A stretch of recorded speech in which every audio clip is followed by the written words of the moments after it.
you guys so much for tuning in. Oh my gosh, bearing with us because we're trying out new equipment. Because you know what I'm saying, we're trying to make it more dynamic for you, So today I have an amazing guest. I have my homegirl Marceline. I like to give my hugs live. So thank you, girl. Thank you for having me. Thank you for coming.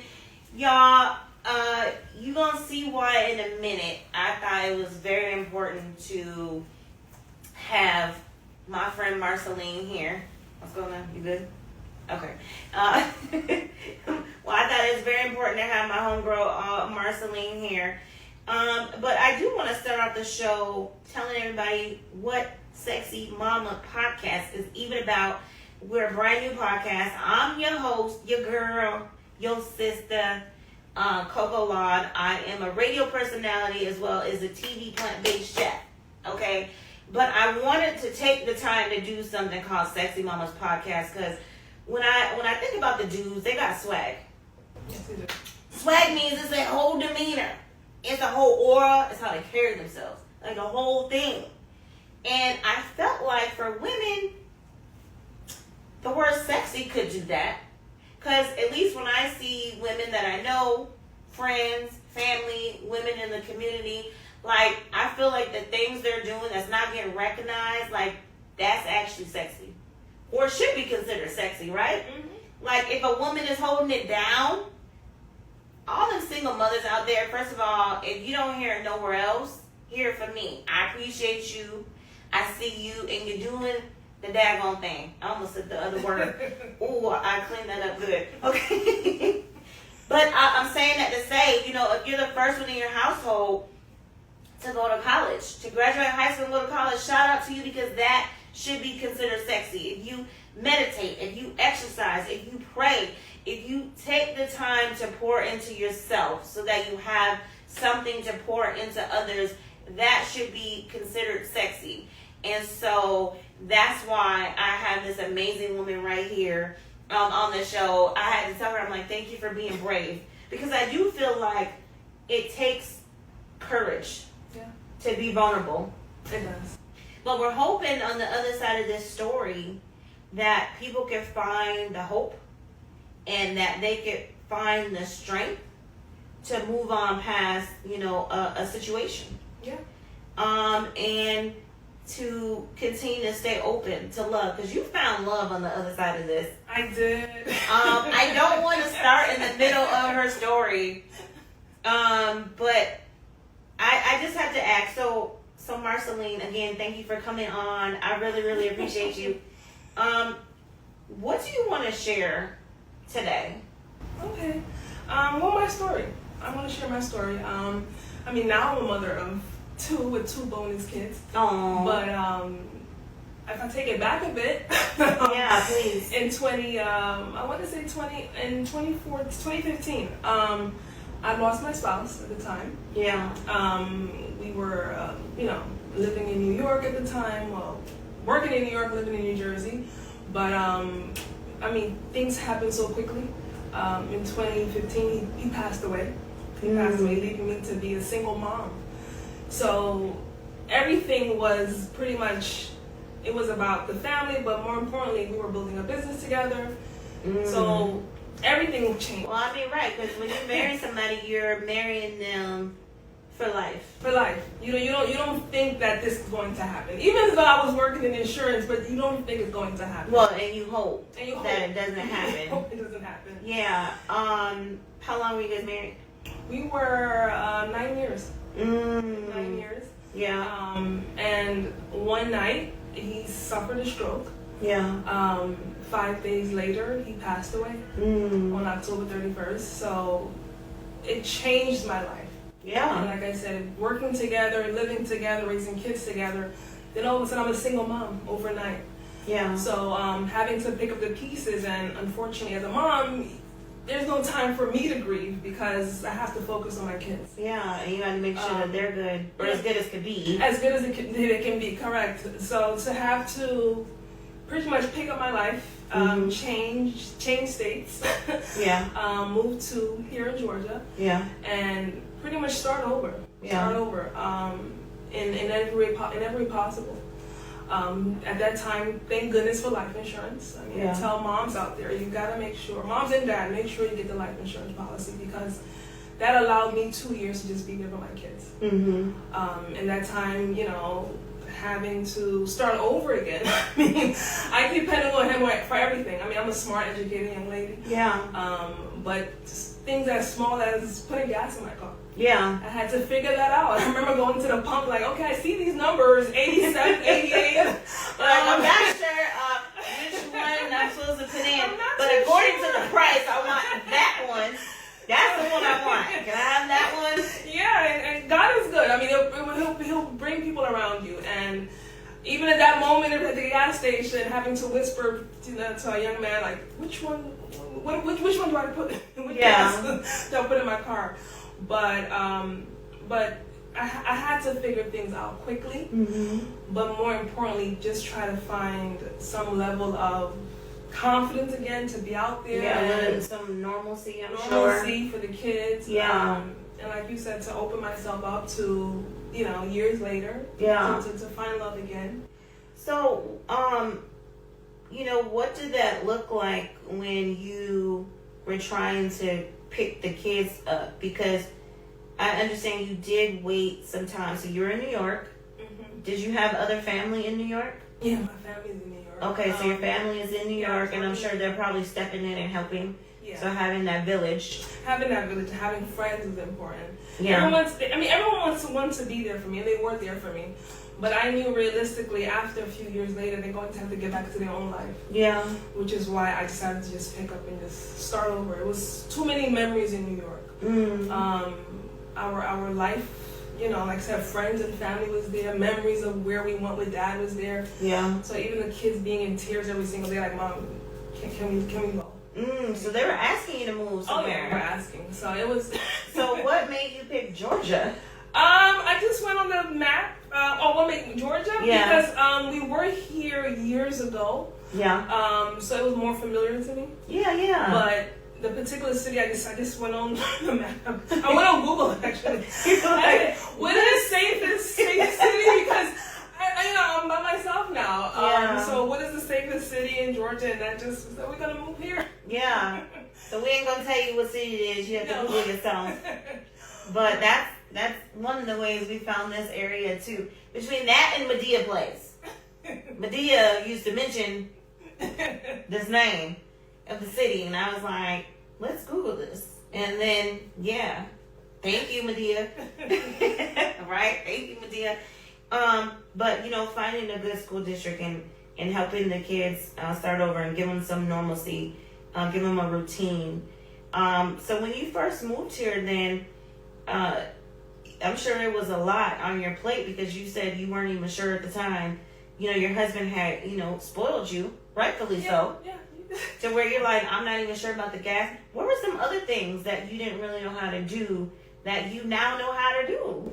I think it was just starting. It just started doing everything over, because now instead of making food for just my spouse, I had to make. With spouse and the kids. Yeah. Now it was just the kids. Yeah. So even we did everything together. We went grocery shopping together. Yeah. We picked out my clothes together. So. Yeah. Even probably like. Well, at least I know my husband, like, he always goes around at night and he locks all the doors. Locks all the doors. So, the safety aspect. Yeah. So, it's like, shoot, whenever he's out of town, I'm like, oh, man, I have to go around the house. And then sometimes when he's not even there, you know, because he's out of town or whatever, I feel like I only halfway sleep. Yeah, you can't fully sleep. Right? Because I feel like that other ear. Yeah. Needs to be listening for anything, you know, like just the most random stuff. Yeah. So you'd be like, okay, what is that? Is when the kids up? Are they okay? Are they sick? Are they coughing?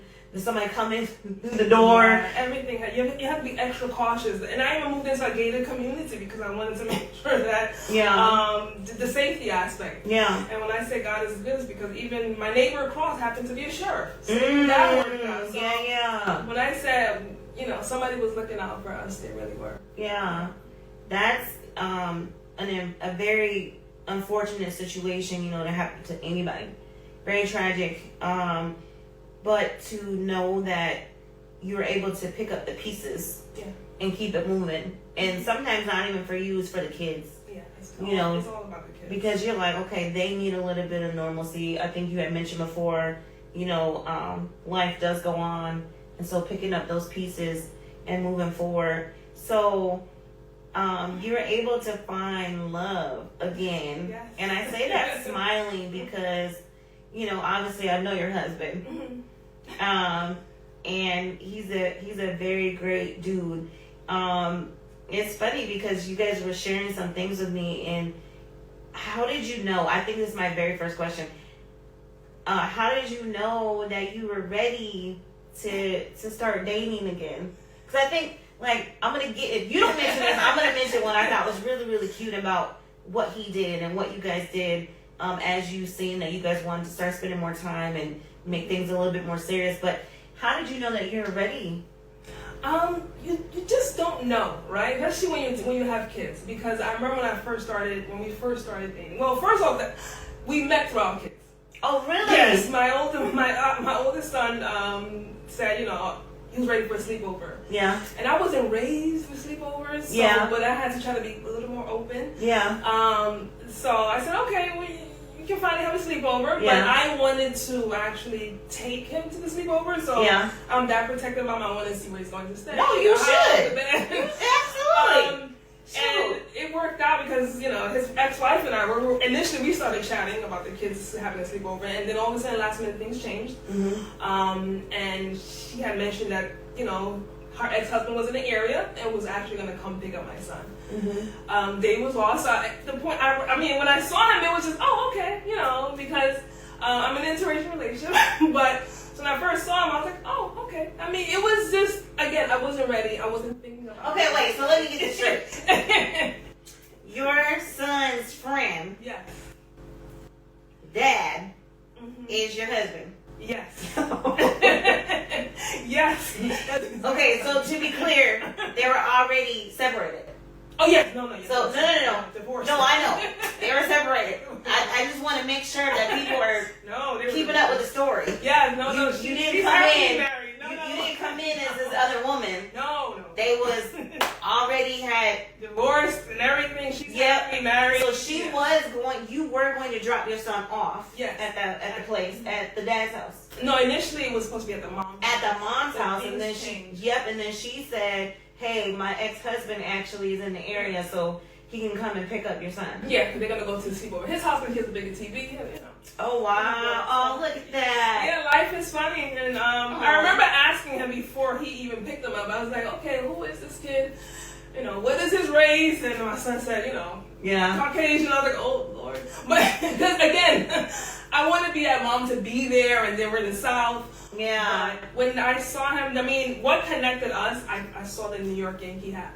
And I was like, oh, you're from New York. And you automatically had something to talk about. We had something to talk about. Exactly. And he asked me out, and here we are. Wait, how long did it take him to ask you out? Because now I want to know. I don't even know this. They had the first sleepover, the second sleepover. He Yeah. said, oh, we have a lot in common. We were chatting, He said, we have a lot in common. We should go out. Yeah. I didn't take him seriously. I'm like, I'm not looking to date, Yeah. Here I am, a widow. Who wants to date a widow? Yeah. In my mind. I'm so glad you got over that, by the way. Yeah, I had to kind of get over that little hurdle there. Yeah. And then, Oh, you said about your second sleepover? Second sleepover, he asked me out. Where did you guys go? Now I want to know. At that time, I was vegan, so we went to a vegan. Well, I'm vegetarian. Okay, you went to a vegan restaurant here in the Atlanta area. Yes, which is very surprising because, by the way, he is not vegan. So I was surprised that he was open to it. Oh, that was cool. Yeah. Try new things, and we dated. Of course, at the time, we had to both ask our children, and they were okay with that. I like that. Initially, we didn't say anything to the boys, but then, we got to a point they're friends. So, out of respect for our kids, we want to make sure that they're okay. So, and they were okay. So you guys asked the kids to say, is it okay that we're dating? How do you feel about this? Yes. Kind of got a temperature check on with the kids on this situation. That's so dope. Yeah, and they were okay with it. That's so dope because, so many times you don't ask the kids how they're feeling, and then the kids start acting out, and you don't know what that's about. Exactly. So that was really, really dope. So you guys were dating, and then after some time, he decided to propose, and I thought it was so cool what you said that he did, which was... Yeah, well, before he proposed, we moved in together first. Oh, okay. Yeah, we moved in together, and even before we did that, same thing. We asked our boys, are you okay with the possibility of moving together? Like I said, he has 2 boys, I have 2 boys. Yeah. My eldest one was okay with it at first. Yeah.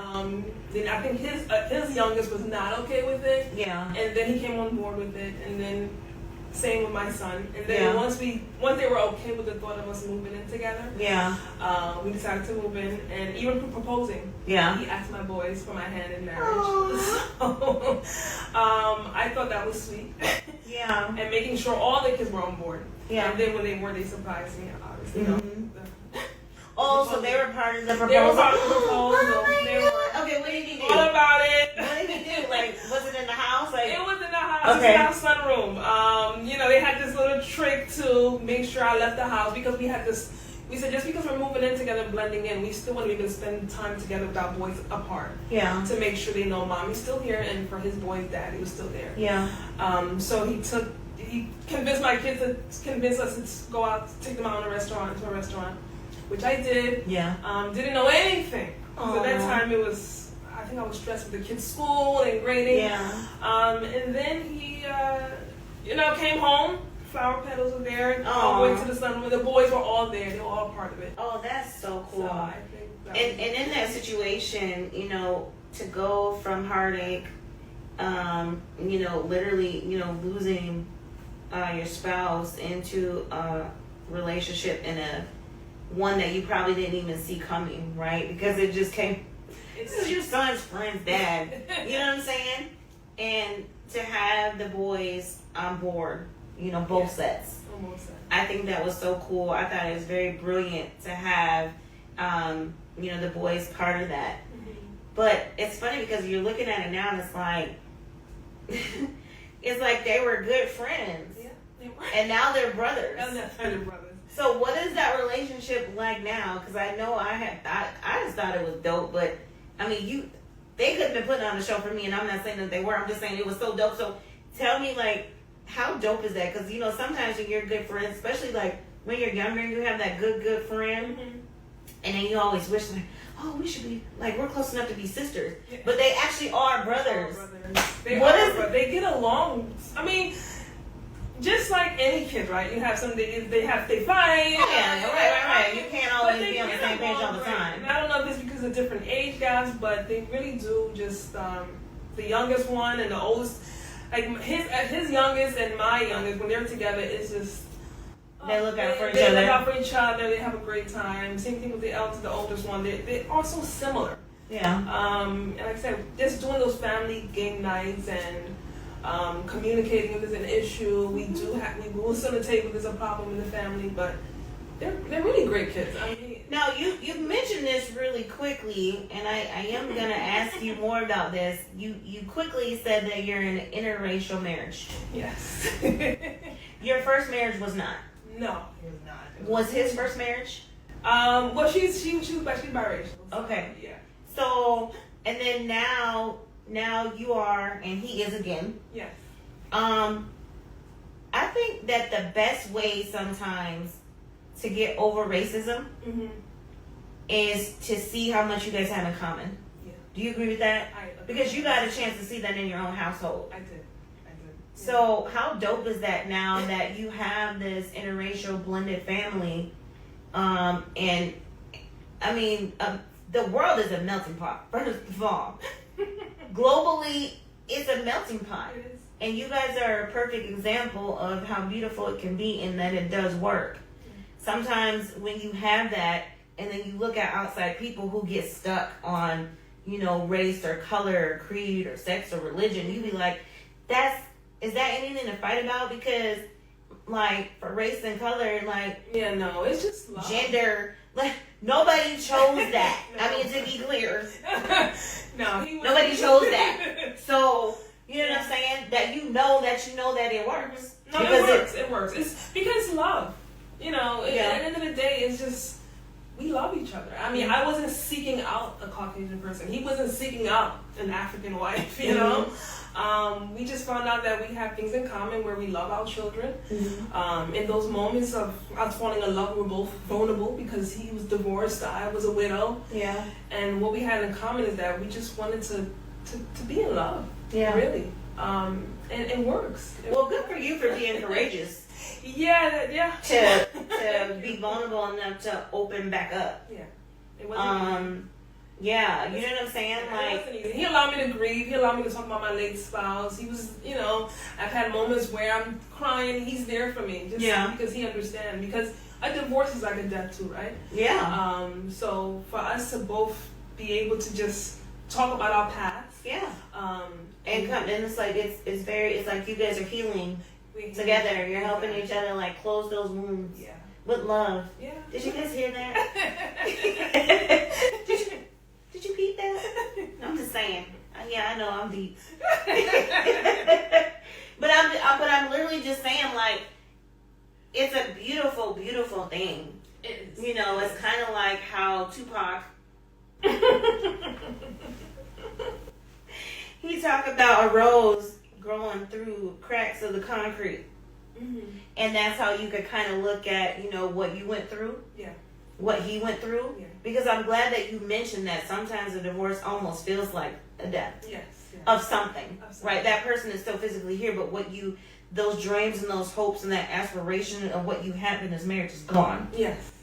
Yeah. You know, because like I said, I don't know anybody, well, okay, never say never, but most people don't get into, you know, a marriage with knowing how it's going to end or have the bad intentions for they going to get in and get out.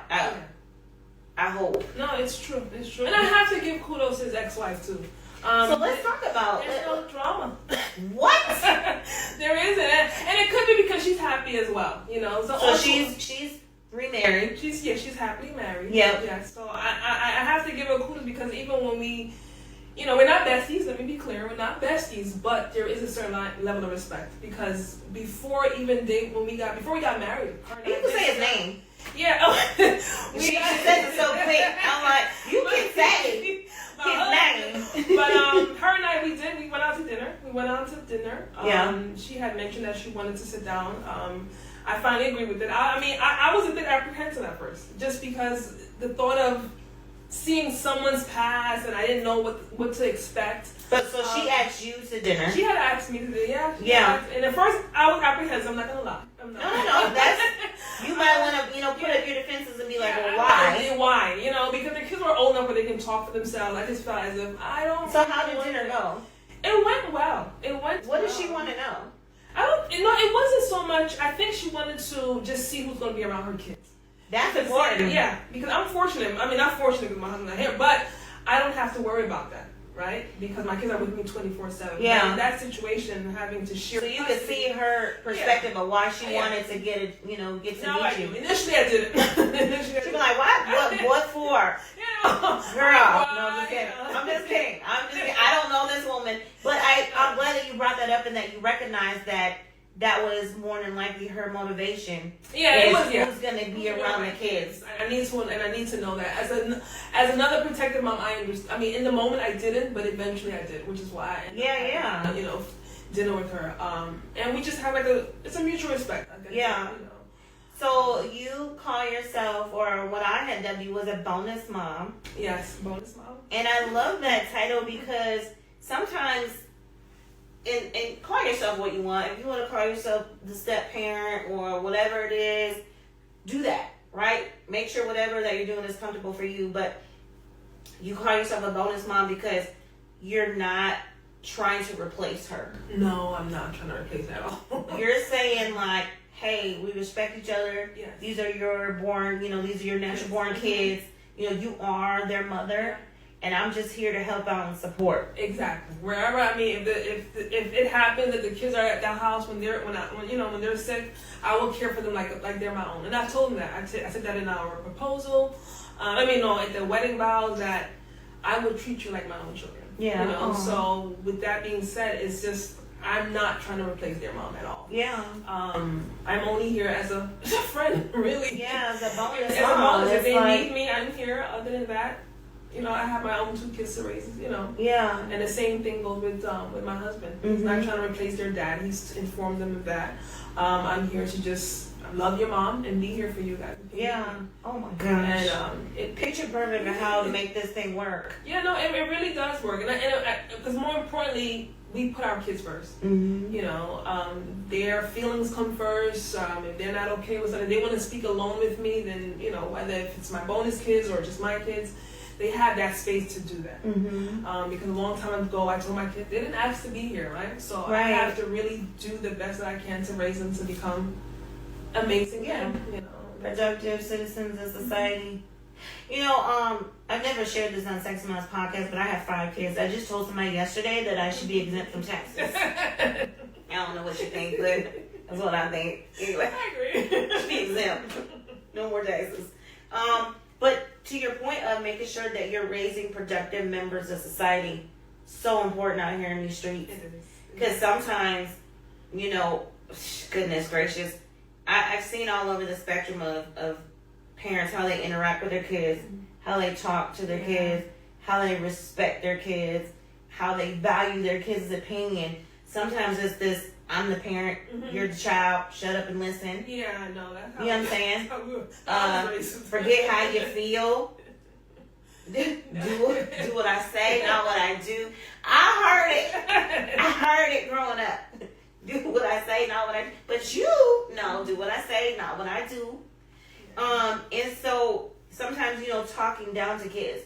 But it seemed like you really took this broader perspective. You're like, because you didn't ask to be here, because you didn't ask for this to happen to your dad, and neither did you really, for that matter, that you included them. Yeah. And even the journey of how you moved on. Yeah. Even being open to dating, and then moving in, and then, the proposal, saying yes or whatever. Now, I don't know if this happened or not, but I'm assuming because the kids were there before you said yes. Did you say yes, or did you ask the kids, like, what do you think? We need a huddle? Oh, no, it's about me right now. I poured I poured everything into those kids, and I still do, where I think in that one moment, for the first time in a long time, it was just about me. That's amazing, because that's one of the points about Sexy Mama's podcast, when I'm saying, take the time to pour into yourself so that you have something to pour into others. They tell you on an airplane, if you have kids, put that mask on yourself first. Don't they tell you that? Because if you don't have, how you going to give to somebody else? So if you're not taking care of yourself, if you're not making sure that you, even if you can't afford to go to the spa, have the spa at your house. Pour the milk, pour the oatmeal into your bathtub. Am I lying? No, you're telling the truth. Light some candles, turn the lights off, put on some music. Yeah. Like, pour into yourself so that you have the strength and the energy to help somebody else out. Like, sometimes every day is a struggle for some people. Yeah. So if you're not pouring into yourself, so I think that's beautiful that you took the time to pour, to take that moment. She's like, and you know what, kids? And mommy still loves you. But it's about me right now in this moment. I'm gonna say yes. We'll talk about this later. Exactly. But I mean, you probably didn't even have to do that because they were part of the proposal. They were part of it. Yeah. And so because they were part of it, you're like, okay, I already know, like, they in on it. Yeah. You know what I'm saying? Like, they agree. They like him. I've asked them several times how they feel. Man, y'all, I'm just so impressed right now. I'm so impressed. So just, how are you feeling in this moment of talking about this story and then talking about where you are now? Like, just because you have kids and some of them are older, including all 4 of them. Yeah, they're all in. The youngest one is about to go to college. I'm about to ask you about that. Yeah, no, he just. So what you about to do, girl? You about to be an empty nester so young. Yes, I know. So young. Yeah, they're about to go to college. They're one is already in college. David's eldest already graduated college. The 2 kids who both met, who Yeah, brought y'all together. They're in college, and the youngest one is about. So we're going to be empty nesters for about 4 years. We know they're going to come back, but yeah. For 4 years, know that everything. Their dad will be so proud of them. I tell them that all the time. Yeah. He's looking from Yeah. So where do you? I mean, I was like, I want to end on a high note, but I feel like all of this has been, just navigating through something that could break people down. Yeah. And you didn't stay there. No. And your kids helped carry you. Sometimes, I'm going to tell you something. I remember, like, after kid number 4, I had high blood pressure. Right? And I remember when I go to my doctor's appointments and they check my blood pressure, whenever she was sitting on my lap, my high blood pressure numbers would go away. Mm. Like the resiliency and the strength of that child, it's like you're willing to do anything for them kids. Mm-hmm. You know what I'm saying? And if you really look at it, it's like because they're a blessing, mm-hmm. right? Yeah. We have a right and responsibility to ask their opinion, to know how they feel, and to let them know that their feelings are valid. And it sounds like that's what you did. But now that you're about to be an empty nester, it's like what are you gonna do? Like that gets to be some more that self-love, that self-care time where it's just like you and him. Yeah, no, I mean. Do you have any plans? I just want to know, like, are you guys traveling? Like, what do you guys like? Now, of course, they can call you anytime they need to, and you'll take the call. But like, man, I'm looking forward to it. I mean, I discovered that I enjoy painting. Yeah. So the thought of not having to make extra meals for the kids, but more importantly, just spending more time with my husband. Mm-hmm. I mean, he is really. I know they say it's a cliche, but truly my soulmate. I mean, he found me when I was in a position of just not thinking that I was going to fall in love, but more importantly, just so much hurt because the thought of falling in love again and then the possibility of losing someone else. Yeah, you just didn't want to do that. I didn't want to go through that again. Yeah. But, God is good. And by the way, y'all, her husband does look like Adam Sandler. I'm not lying. How many times have people told you look like Adam Sandler? We were out on a double date. Out in public. And people were literally looking at him like, that's Adam Sandler. That's Adam Sandler. No, he's amazing. Did you see that when you first got there? I did not. When people say he looks like Adam Sandler, do you see it now? Do you kind of see the resemblance? Because I'm not saying that he's spot on. I just kind of see it, but no, I didn't see that when I first met. He was like, oh snap, Adam Sandler lives here in Atlanta? No, it wasn't about. No, I didn't see that. But oh man, no, it feels good. I mean, back then when everything was going on, never did I think I would be in this position right now. Yeah. Just happy, just being myself now. I'm trying to, find a new this new hobby that I'm doing. I'm excited about that. The painting. So, do you ever share your work on social media? No, because I'm an introvert. No. She says she's an introvert, y'all, and she really is. And so that's why I was like, thank you for coming on here because I know you were telling me I did get you out in public one time and you was like, are you ready? Okay. We were at an event. It was a pretty nice size event. And I remember looking back or telling her hey, let's take a lap. Yeah. It wasn't until now I'm weaving in and out of people and I turned around to say something to her. Guess where she was? By a wall. Back where I left her when I said let's take a lap. I didn't find out till I was halfway through. You're like, come on. I'm like, no, I'm okay. No, I didn't even hear her say that. You walked up. You thought I was behind you. I'm like, no. In my head, I'm thinking I'm gonna hold this wall together. I didn't even know. So when she says that she's an introvert, she ain't lying. So I thanked her. And I told her that I would make it very comfortable, and not to put you on the spot, but I mean, right? Did I hold it down? Yes, you made it extremely comfortable. Yeah, I said, feel free. I said, feel free to come to the set and just sit. Just get comfortable in the space. But I really appreciate you taking the time out of your schedule to share something, to be so vulnerable, you know, in hopes that if anybody else unfortunately went through something that you went through, that there literally was, like, you could smile about where your life is today. Yeah. And there was happiness and there was love after the pain. Yeah, there really is. There's a, you know, it's such a cliche, a light at the end of the tunnel. A light at the end of the tunnel. You have to be open because, again, my kids, I don't know what I would do without them. I think they were the reason why I kept pushing, the reason why I'm here. Yeah.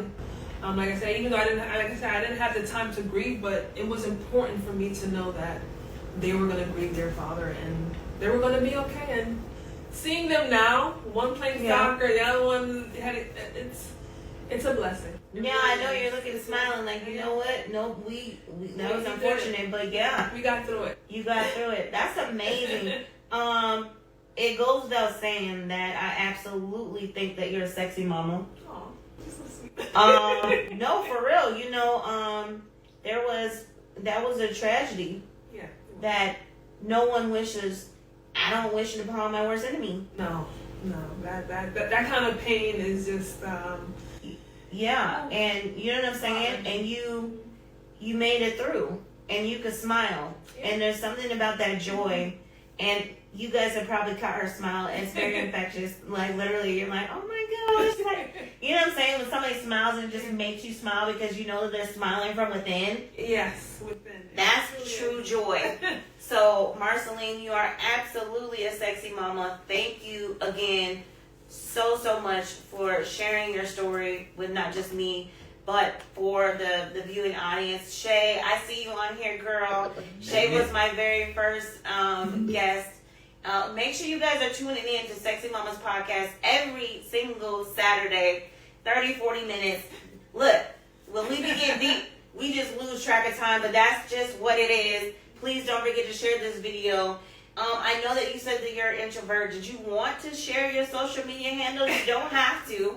No. She doesn't want to. You guys just gonna have to tune in. This is the only place you're gonna catch Marceline. Exclusive right here. Sexy Mama's podcast. Make sure to follow me everywhere, y'all. Coco Laud, COCOLAUD.